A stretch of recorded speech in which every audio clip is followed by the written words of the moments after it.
Uh, Welcome to the Zodiac Lounge. We got a show tonight, but boy, have we gone through hell trying to get here.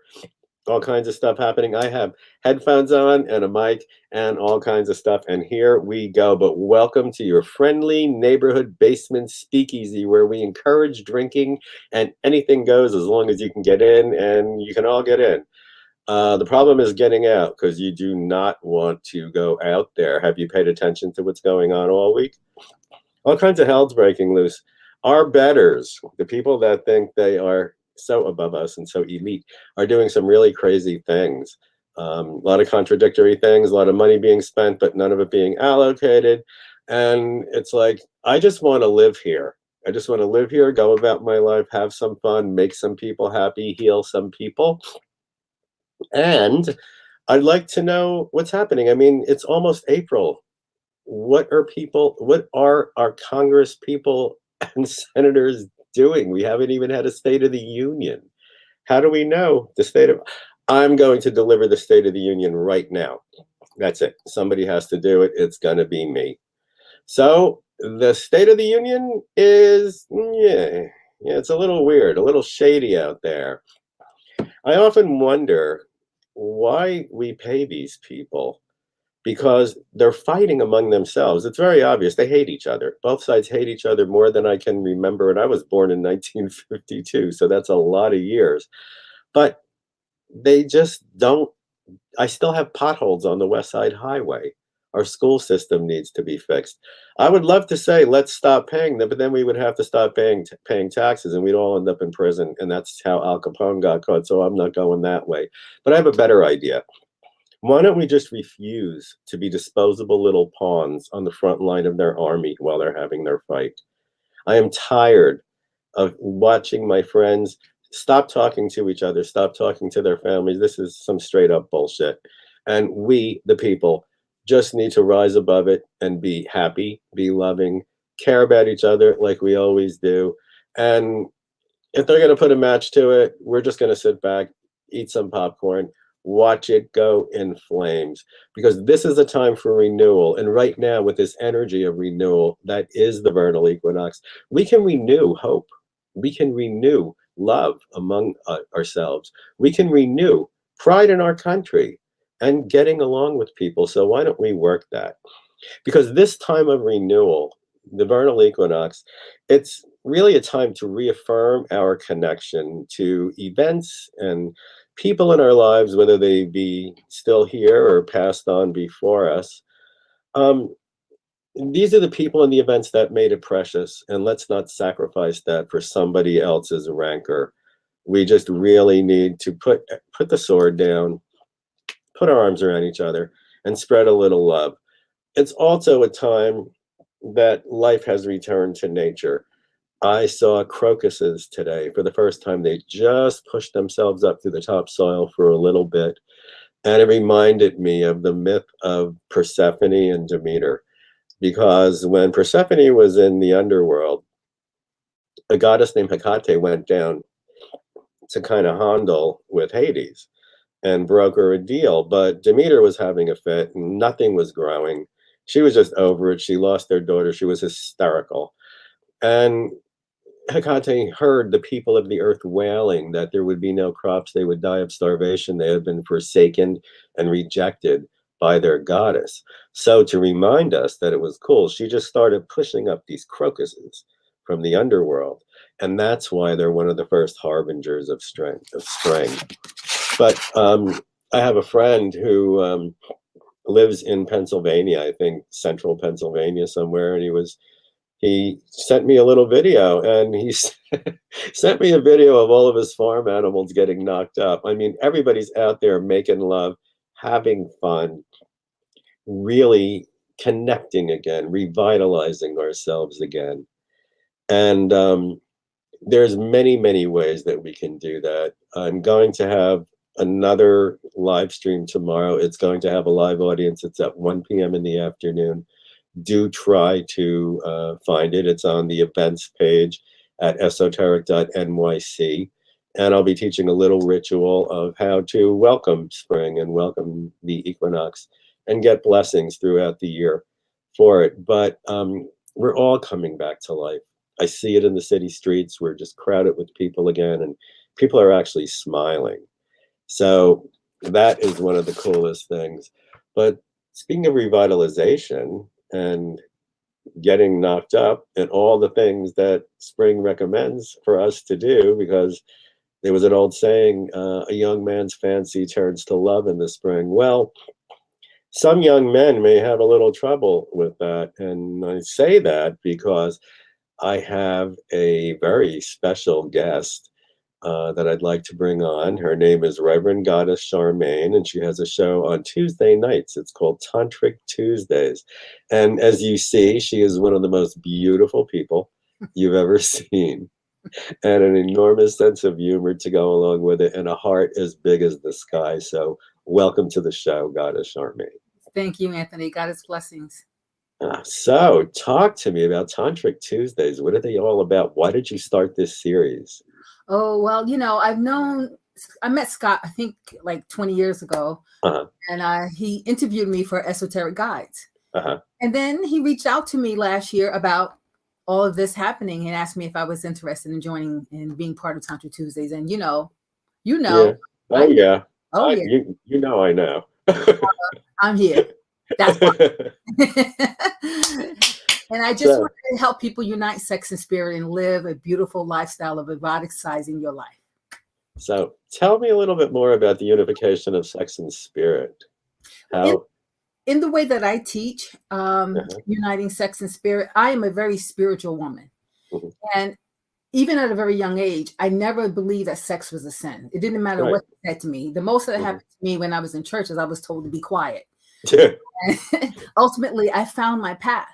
And in uniting sex and spirit, to me, the more you can embody divinity, meaning free will, my choice is changing my life, my thoughts are magical in your body and beyond, that fuel is sexual energy. That fuel is how you love and honor your body. Because we all come back to sex. We all come back to sucking, fucking, licking, and loving.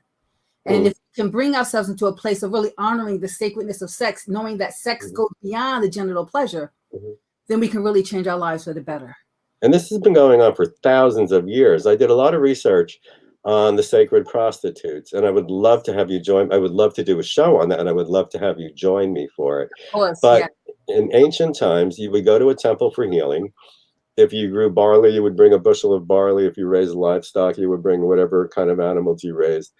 You would go there, you would take a token. They had these little terracotta tokens. They had a little spiral, if you wanted a priestess, and a little phallus. I actually have one about 2,000 years old. They're like a dime a dozen. Some antiquities dealer gave it to me. If you wanted to meet with a priest. And they would listen to you, and they would hear you, and they would comfort you, and they would bless you, and they would try to help you solve your problems, and they would give you a ritual to do. They made you do it every night at sundown because they felt that twilight, it was neither day or night, dark or light. It was a time for your dreams' invention. So anything that you imagine could manifest because it was much easier to work in the quantum. The borders were much softer. But the last thing that would happen while you were in that temple is you would end up having sex with the priest or the priestess because they believed that the orgasm was the life spark. It wasn't about anything shady. It was just, I mean, everybody starts out with a bang, no pun intended. Sorry about that. I just realized when that was coming out of my mouth how stupid it sounded.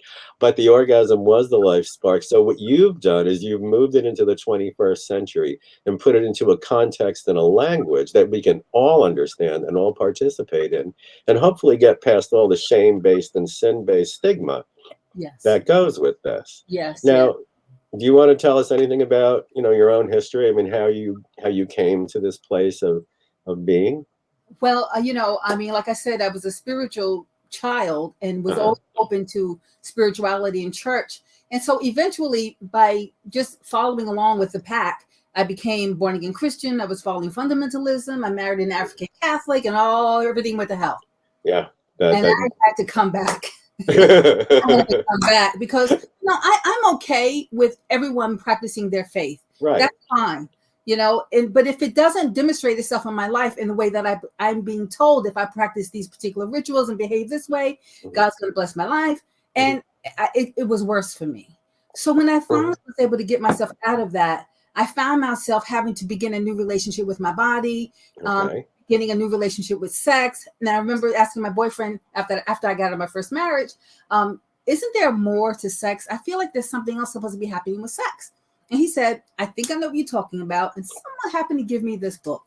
And this book by Margot Anand, The Art of Sexual Ecstasy. Okay. But by reading that book and learning, I didn't even know how to pronounce chakra. It's chakra, but I didn't know how to pronounce it like back then. This is in the 90s, y'all, back in 1992. And with reading that book, he also took me for the first time to a nude beach.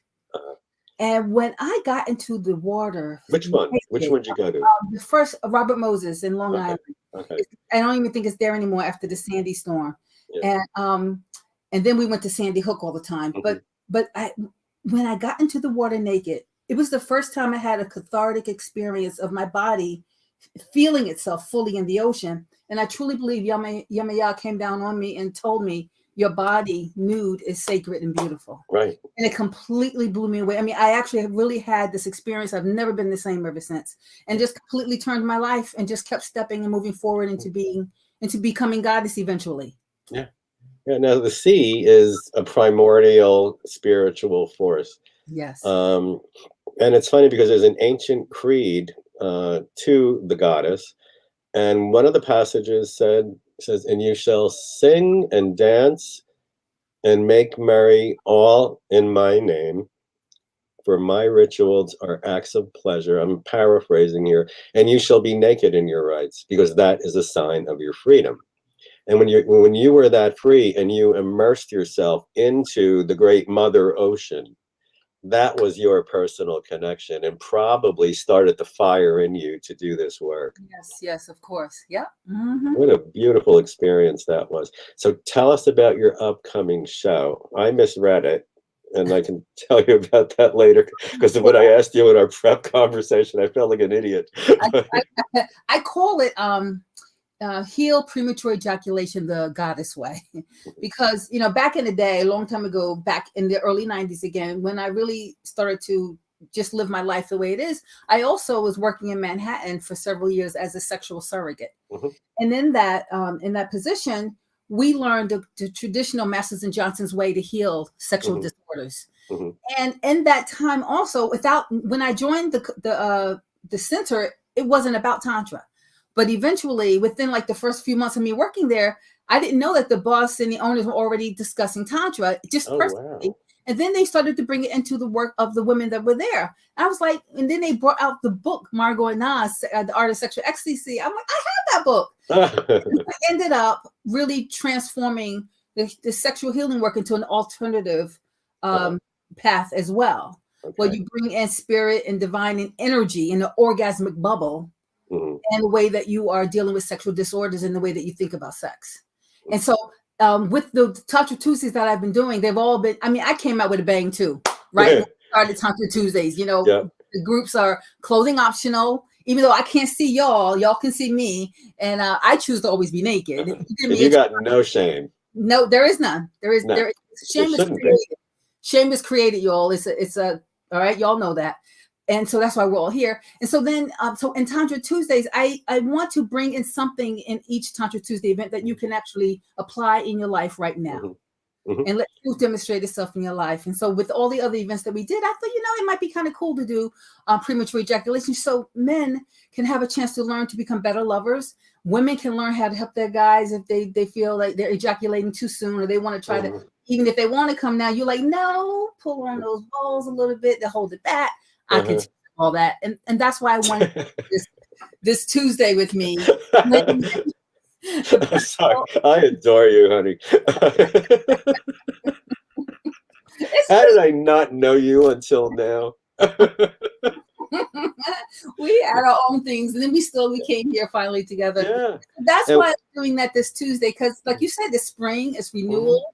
Let me help you charge it up. Time to get that thing dusted off and get the rust off and get it moving. A little stuff. Honor the lingam. I always say, always honor the lingam. Now, what's funny is that when I read your blurb for your class, I remembered it as ED, erectile dysfunction, and I asked you. I said, "Can you tell me how to induce it?" Because I guess spring got to me the other day. I was coming up from Midtown on a subway, and I looked down and my sweatpants were moving. I was like, "Oh hell no, we are not going to go through this in public here." It's like I need to call Reverend Goddess Charmaine to tame that thing. It's like I don't want to know how to make it do anything. I just want to make it stop for like at least when I'm in public. But you also, when you were working as a sexual surrogate, you also did something so beautiful and so wonderful. You told me you turned into a surrogate healer. Yes. Well, Can you yeah. tell us about that? Because that's not easy work. Yes, yes, it's not. Well, a sexual surrogate is a substitute sexual partner for people and for men, women, and couples. I work with men, women, and couples to heal them with their sexual disorders and bringing in spirituality and body awareness. And then over time, I started to just learn so much about the center and how to help people, and I became a really good help to also the counselors that were working and the therapists. And so after about 3 years, three and a half years of me doing the surrogate work, I started to notice the kind of women that were coming to become surrogates actually were trying to transition from other sex work. Right. And trying to heal. And then things were coming up in sessions that really shouldn't be coming up in sessions, triggers, traumas, and things like that. Right.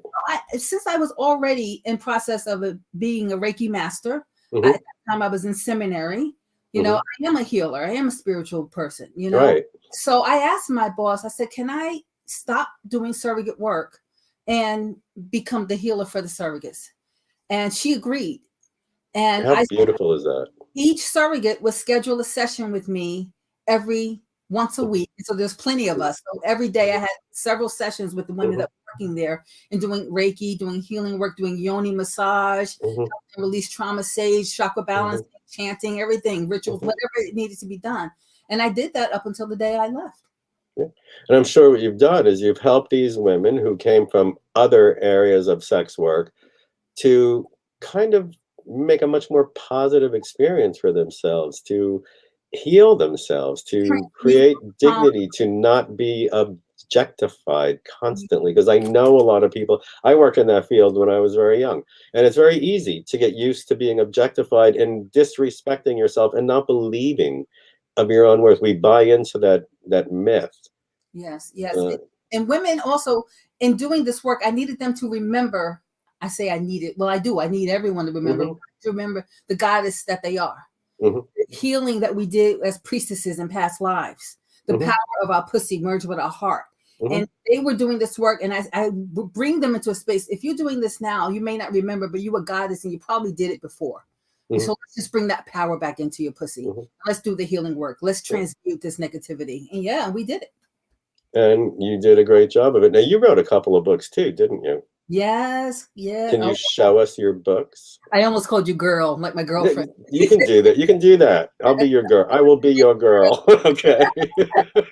My first book is The Sensuous Mystic, Uniting Sex and Spirit. This book is case studies of people that I worked with in private practice. Wow. I had a private practice in Manhattan for 20 years.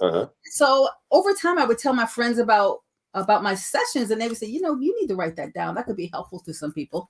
So this book was published in, I think, 2005. And then this is my Bible, The Goddess Scrolls, Sacred Erotic Tales. These are erotic stories, true erotic stories. Over 7 years of sex rituals I did. And then I expand every story is true. It's based on truth. So you feel the truth of the energy in my writing. Then I expand it into a fantasy that is like wild, so that you can really feel the erotic energy and feel like you're participating in the ritual. And this is why I wrote my second book. So I always wanted my own erotic Bible that brings in spiritual truth, spiritual laws, sex, explicit sex, group sex, individual sex, all kinds of sex with animals, but trees. I'm a tree. Trees. Oh my God. Yeah. I saw a board with a knothole. This COVID lockdown stuff, I'm about ready to follow like some drunk evil clown into the woods at this point. But I did see a board with a knothole, and I thought, that's looking good. It's not masking up. It's just kind of there winking at me. I was like, okay, all right, baby. Yeah, and my books. Oh yeah, great. They're on Amazon. And, they're there. I can send links as well too. Yeah, there they go. Holla. Thank you. Yeah. And so yeah, they've been around forever, like 10 years or more. I forget. The second book I wrote in 2012. First one was 2005. And I think I might have another book in me one day, but we'll see. Yeah, it sounds like you do, because you're just so vibrant about what you're doing, and you can just see the energy in you, the excitement about bringing this to a place of celebration rather than hiding it away or making it something forbidden or taboo. It all, this is Freud, Sigmund Freud, and I have my issues with him because I'm more of a young guy. But he had his whole theory is that everything had to do with sexual experience. And I remember I did go to a Freudian, and he says, well, how does that make you feel? He had the glasses. Does it make you want to have sex with your mother? And I was like, are you kidding? It's like, my father won't even do that. I'm not going. No, I said, I got to find me somebody else. But oh my God, you're just so much fun. And I can't wait to do a show on the history of this with you. But please, everybody, Tuesday, the link is in the chat room. Reverend Goddess Charmaine, she is our hero. She is one of the most beautiful, fabulous people. Blessings, everyone. And you were so much fun to play with. Thank you for coming by. With me, Anthony. Anytime, sweetie. Bye-bye. Bye. So, Scott, have we had any success in bringing on Mariana? Hi, Anthony. I'm going to try again right now. Okay, sure. Okay, so getting back to my renewal, it is a time of renewal. It's a time of dusting off everything. I did a workshop on Imbolc, which is the holiday before the vernal equinox on the wheel of the year. And that represented the first shivering of life in the seeds and bulbs that we planted in the autumn. They hadn't broken through yet. But they did come to life. There was life inside. Now, the vernal equinox represents them working their way up. They broke through the shell, they've wormed their way up through the soil, and they just stuck their little heads out. They have those first 2 leaves on them. These are the crops that we planted. They can be literal or figurative. I had business plans that I planted last autumn.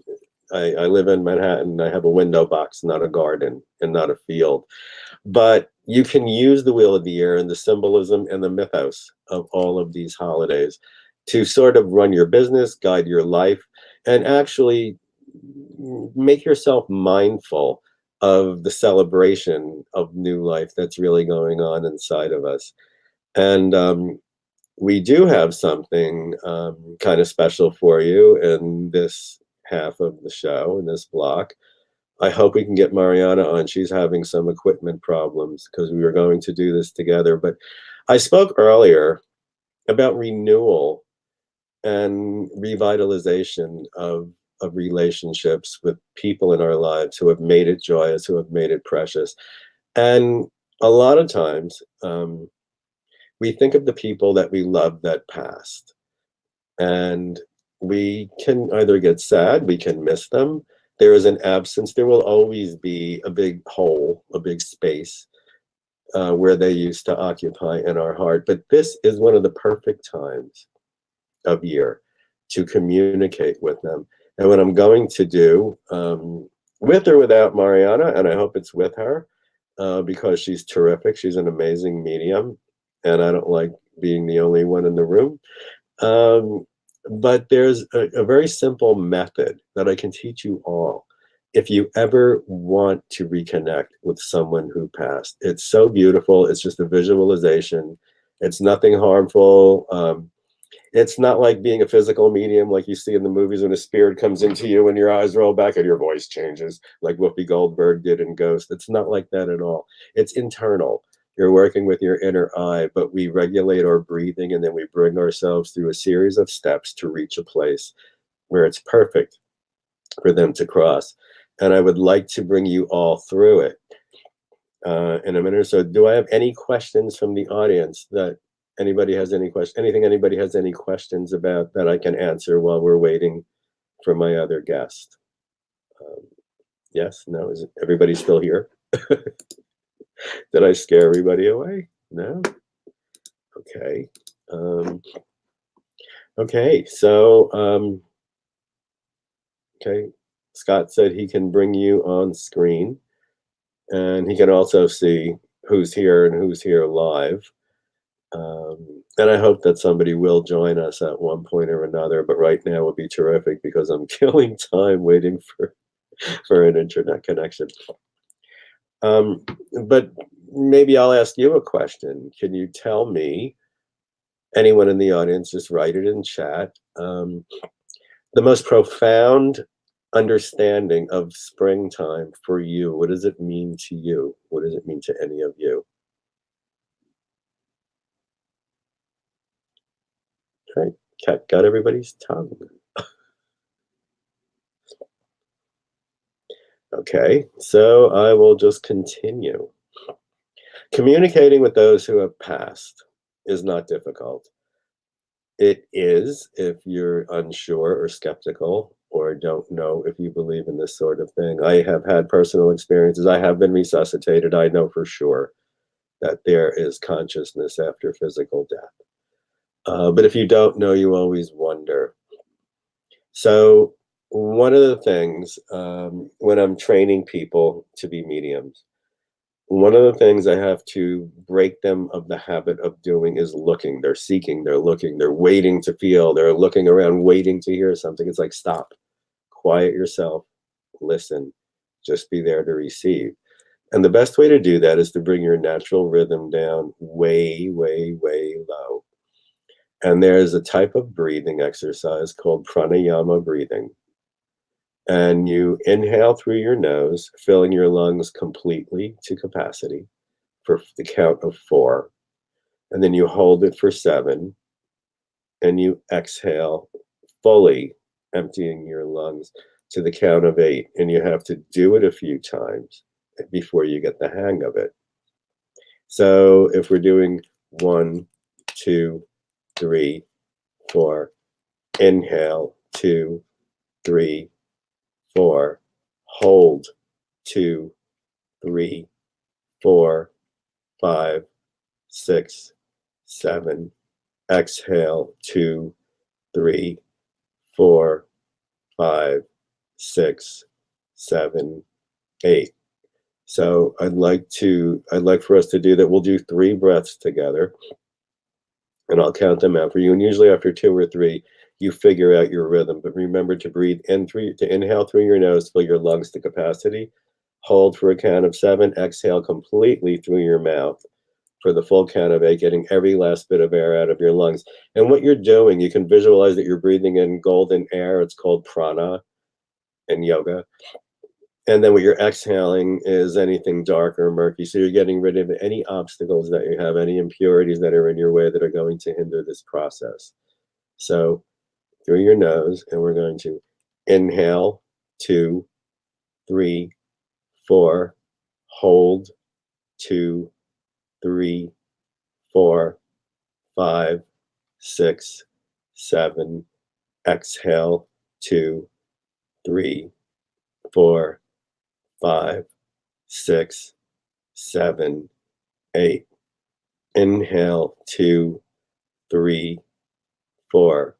Hold, 2, 3, 4, 5, 6, 7. Exhale, 2, 3, 4, 5, 6, 7, 8. Last one. Inhale, 2, 3, 4. Hold, 2, 3, 4, 5, 6, 7. Exhale, 2, 3, 4, 5, 6, 7, 8. Now keep breathing that way. 2, 3, 4. Keep breathing that way. Keep your count. You'll feel your body rhythm slowing down.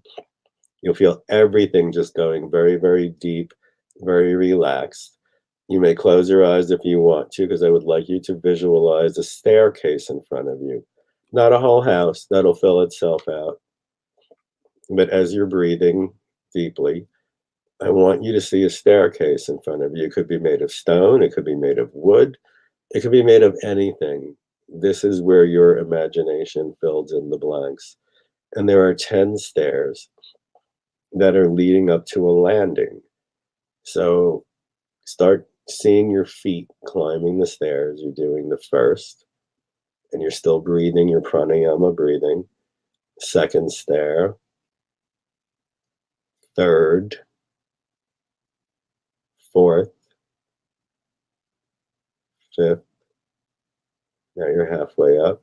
You can look around the house if you want to now. Just see where you are, see what's filling in around you.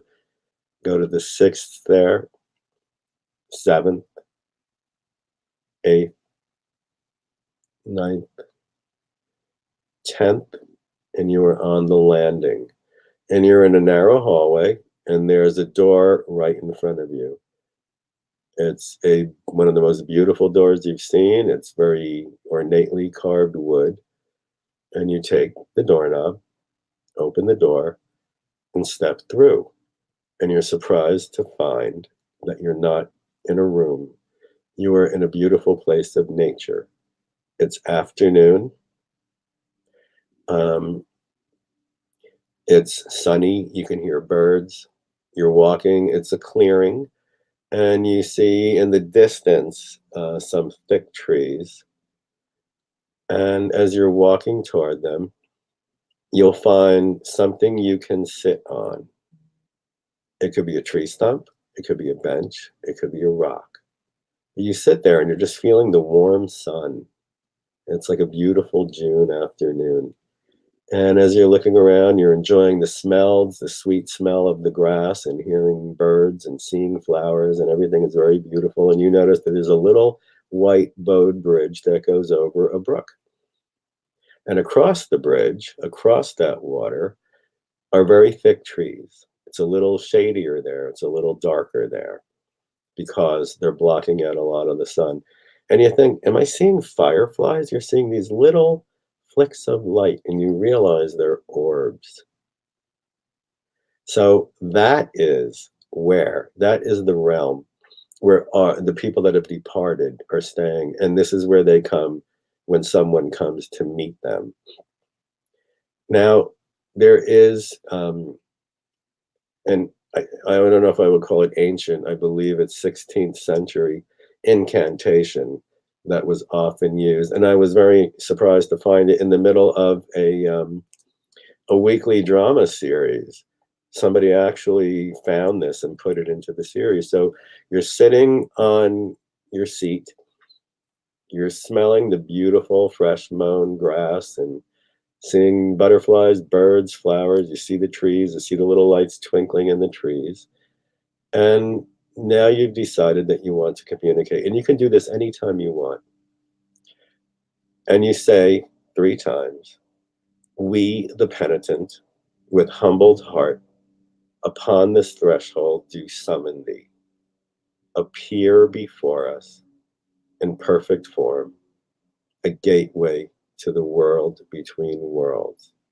You say that 3 times in a row, and I'll say it again.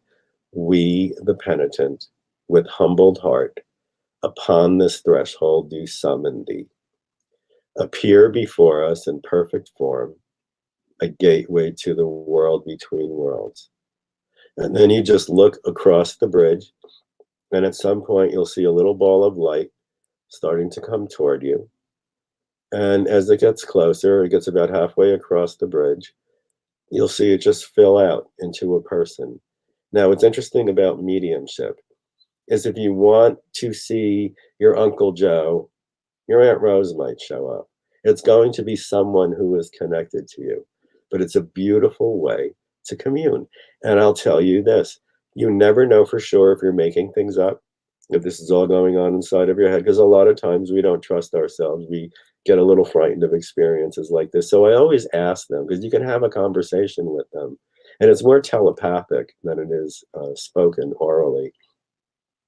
But tell them something you don't know that someone in the family or someone in a circle of mutual friends might be able to validate for you, and you're going to be blown away because they're going to tell you things that are true, and you're going to know. And you can do that little ritual anytime you're feeling lonely, anytime you're missing someone who has passed. It's a beautiful, beautiful experience. If you want to enhance it, when you're sitting in your space where you're going to be doing this meditation, You can have a lit candle and a glass of water, because fire is the beacon. And you could say this, if I was calling my mother, I would say, this flame is your beacon. This is where you can find me. The element of water is what spirit needs to pass through in order to come into our realm. And what's interesting too is that even in voodoo, when someone dies, they put them in what's called a gobi, a little terracotta jar, but they put a sheet into a brook, into the running water, and that is what brings that spirit back for them to commune with. Okay. Carl Medina wrote a question. Beautiful. Spring for me is something that I like to do, like almost like a ritual, trying to lose weight, get my work together, get my life in order. So we're talking about revitalization and a reacquaintance with yourself, and the way that's more benefit to me, and also try to straighten my relationships with people that I care about, as well as friends and family, and hopefully loved ones. That's pretty much how I like to do things. This is Carlos Medina. Carlos, thank you for that. That's exactly the spirit. That's exactly the spirit of the vernal equinox that we are all going to be feeling. What a beautiful ritual that you do for that, because it is a time to reconnect. It's a time to take a breath. Everything is changing. We're changing gears. The electromagnetic fields are changing as the earth is tipping. Well, now it's actually perfectly straight, which is why today is equal day and equal night. But the electromagnetic fields have changed. The angle of the sun has changed. The way we're affected by sunlight, much like plants are affected by sunlight and darkness. All of those things are about renewal. You feel something new. You want to clean the house. Well, I don't know if I'd go that far, but you want to renew. It is about renewal, refreshment, revitalizing, and also appreciating new life, bringing new things into your life. I'm at a point in my life right now. I just had a very difficult year.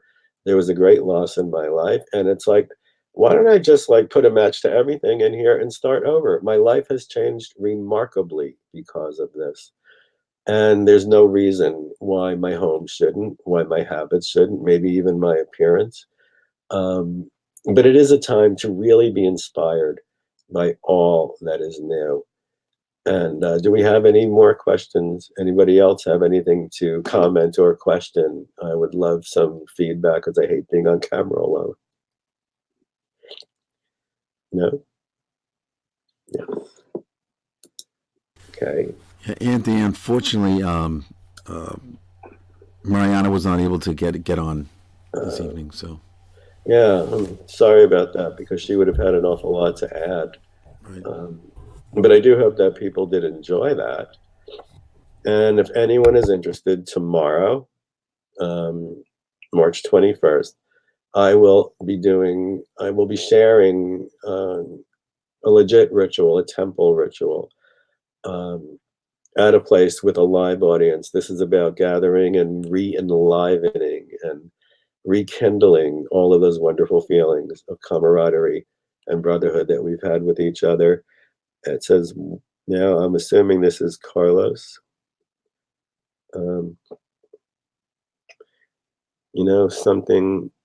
One of the things I am thankful for most of my life is a particular female in my life that I love very dearly, and she is giving me everything that I ever wanted. That's beautiful. So now's a great time to appreciate her. I mean, we have all these stories of resurrection. I mean, look at the Jesus story. He's going to be resurrecting from the tomb next week on Easter. The word Easter came from a Teutonic goddess named Eoster, Eoster, not Easter. And that celebration in Celtic lands was called Ostara. But what's interesting is even holidays preceding this. We just finished St. Patrick's Day, which was a lot of fun here in New York, everybody drinking through a mask. And yes, I'm being sarcastic. Driving the snakes out ridding Ireland. See, the snakes were a symbol of paganism. They are symbols of arcane wisdom, and St. Patrick was a Catholic, and he didn't play that way. So he drove out to refresh. It was like spring cleaning. Every myth that is centered around this time of year deals with um, the same concept, and that is renewal, revitalization, out with the old, in with the new. And then, of course, all that frolicking that, there were celebrations in little villages in the Middle Ages where people would go into the fields and just screw all day. And as a matter of fact, there were children that were born 9 months later, and they were often given special privileges. They may have been the king's child. I mean, the king, the peasants, everybody went in. There was no class distinction. You just went in and you celebrated fertility. That's why we have rabbits. And that's also why we have Tantric Tuesdays. Okay, it says, you previously mentioned that the afterlife isn't all that. Yeah, I did say, okay. Okay, that's Darlene. Yes, Darlene, I can say that. I said that a couple of shows ago when someone was asking, should they believe that there is life after death? And I said that I do because I have my personal experience. And I said it's not all it's cracked up to be. I was raised Roman Catholic. I was also an altar boy. So it was around that time that I started exploring other spiritual traditions. And but all of them pictured heaven, it was heaven. It was this, I was supposed to show up in front of these big gates, and St. Peter was supposed to let me in, and I was supposed to learn how to play the harp and hang it on a cloud all day. It isn't like that. It's very much like here. There are people that there are people that you don't know. What I said to my doctor about it, I said, it's a lot like here, except that you know less people. So that's why I was cool coming back. But it's a place to work. Now, information that I did get sitting medium from people who have gone on before us, they told me, and I believe them, because dead people that didn't know each other, these were clients who didn't know each other. They were even in different parts of the world. But a lot of the deceased did let me know that they had to let go of all of their ego functions, everything that created their public persona and even their private personality. They had to strip themselves of everything that they learned in the earth. And when I'm teaching it, I call it dead school, because you have to learn how to be dead. And apparently it's not easy, from what they say, because there's so much remorse for things that were left unfinished, for unkindnesses that they may have visited upon other people. They have regret. And it isn't until they forgive themselves that they can divest of all of the ego functions and everything that goes along with it. And then they have to review what challenges that they were able to meet in the life that they just left, in the physical life that they just left to get where they are. And then they know that they have to carry some over into the next. I do believe in reincarnation. I think you should too, but you're going to have to make your own decisions. And then they also have to help people here on earth. They get to come back and forth, which is why we hear so many ghost stories. And, you have to cut them some slack, because they do have work to do. They might be working something off that they have to resolve before they can return and try again. But I want you to imagine, just for a minute, you're in a room full of people. You're saying, hey, what's up? You're talking, you're smiling. Everybody's totally ignoring you. Aren't you going to bang on a wall a few times and say, yo? So when you hear the knocks on the wall, when you hear the discordant voices, they're trying to get your attention rather than be afraid, because we were taught to be afraid. We were taught to be afraid by all of our authority figures. They just don't like the idea that we might have the ability to learn something without them teaching us. But just think about that moment when somebody is trying to reach you and forget to be afraid, or just refuse to be afraid, and just ask them, what is it that you'd like to tell me? Is there something you'd like to communicate to me? Is there something I can help you with? And if you close your eyes and you start that breathing method that I taught you a little while ago, you're going to be able to hear them. It's like remembering. It's like remembering a conversation, remembering someone's voice in a conversation that was had months ago. It's like recalling a movie clip and hearing the actor or the actress speaking.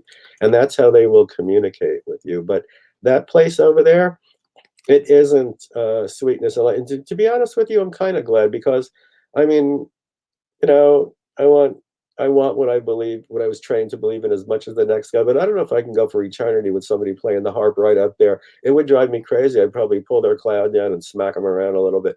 I could not take it. Mariana Leah would like me to go through the breathing method one more time. Okay. So what you do is you start a steady count. If you're musically inclined or you play an instrument and you have a metronome, set it for an even beat. You inhale fully through your nose until your lungs are completely full for the count of 4. You hold it for the same cadence for a count of 7. And then you exhale completely. Every bit of air, every stitch of air must be out of you to the count of 8 in the same rhythm. And then you immediately start the intake again through the nose. It's basically 4, 7, 8. You can do it to a metronome. You can clap your hands. You can do whatever you like to just make a regular metronomic beat. And then after a few times, you'll know how hard you're going to have to inhale because you only have 4 counts to fill up those same lungs. You're taking 8 to empty. So it'll help you do that. You're going to get a little lightheaded, which is nice. A little buzz is always a nice thing, especially in the spring. And then you're going to feel all of your body rhythms and all of your rhythms just go way, way, way down like bass notes, and you're going to be very serene and very quiet. It almost might feel like you're underwater, but it's going to put you into that transformative space where you can visualize and you can also receive information. You're welcome, Darlene. Now, I know I saw Melee up there before. Oh, she forgot about the time change. Yes, Arizona is in its right mind. I hate this spring forward BS. I don't get over it until it's time to turn the clock back again. You're very welcome, Mariana. She's thanking me for this. And maybe at some point when I'm doing another show with a live audience, you can join me there and then we don't have to worry about equipment issues. But we should be getting ready to wrap now because I also have a big day tomorrow. I have to dress in adult clothes, which means a jacket and trousers, not jeans, and fabulous shoes because you know I do my shoe thing.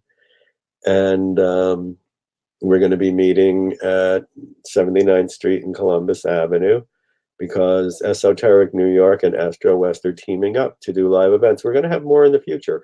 And I'm doing that to kick off my workshop series.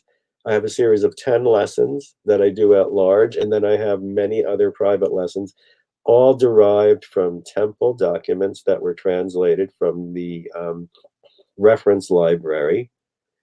And at the Metropolitan Museum, they were intact, and I had them translated from Aramaic to Greek to Latin to German to English, which is the most accurate way of translating an ancient document. And what was interesting, I found the word virgin in there, and I found that the word virgin did not mean a woman who was touched by no man. It meant a woman who was owned by no man.